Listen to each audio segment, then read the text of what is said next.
नमस्कार मित्रांनो, मराठी अभ्यास या यूट्यूब चॅनलवर आपलं सहर्ष स्वागत आहे. चॅनल आवडला असल्यास चॅनल लाईक करा, सबस्क्राईब करा, कमेंट करा. प्रश्न क्रमांक 1. अंदमान व निकोबार या केंद्रशासित प्रदेशासाठी उच्च न्यायालय कोणते? तर उत्तर आहे पर्याय क्रमांक 1 कोलकाता. प्रश्न क्रमांक 2. जिल्हा न्यायाधीशाची नेमणूक कोण करतात? याचं उत्तर आहे पर्याय क्रमांक 2 राज्यपाल.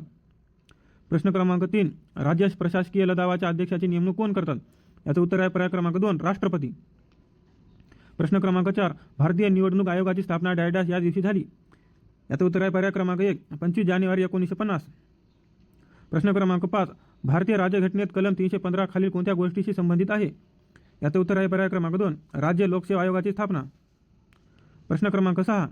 स्वतंत्र भारतातील पहिले मुख्य निवडणूक आयुक्त म्हणून डॅश यांची नेमणूक झाली? याचं उत्तर आहे पर्याय क्रमांक 2 सुकुमार सेन. प्रश्न क्रमांक 7. राष्ट्रीय मतदान दिन दरवर्षी डॅश या दिवशी साजरा केला जातो? 25 जानेवारी पर्याय क्रमांक 1. प्रश्न क्रमांक 8. सध्या नीती आयोगाचे अध्यक्ष कोण आहेत? नरेंद्र मोदी पर्याय क्रमांक 1. प्रश्न क्रमांक 9. भारतीय निवडणूक आयोगाची निर्मिती संविधानाच्या कोणत्या कलमानुसार होते? याचं उत्तर आहे पर्याय क्रमांक 2 कलम 324. प्रश्न क्रमांक 10. संघ लोकसेवा आयोग व राज्य लोकसेवा आयोग यांची स्थापना घटनेच्या कोणत्या अनुच्छेदाद्वारे केली जाते? याचं उत्तर आहे पर्याय क्रमांक 2 अनुच्छेद 315. प्रश्न क्रमांक 11. मत द्यावयाचे नसेल तर खालीपैकी कोणत्या पर्याय निवडतात? याचं उत्तर आहे पर्याय क्रमांक 1 नोटा NOTA. प्रश्न क्रमांक 12. राज्य लोकसेवा आयोगाचे अध्यक्ष व सदस्यांची नेमणूक कोण करते?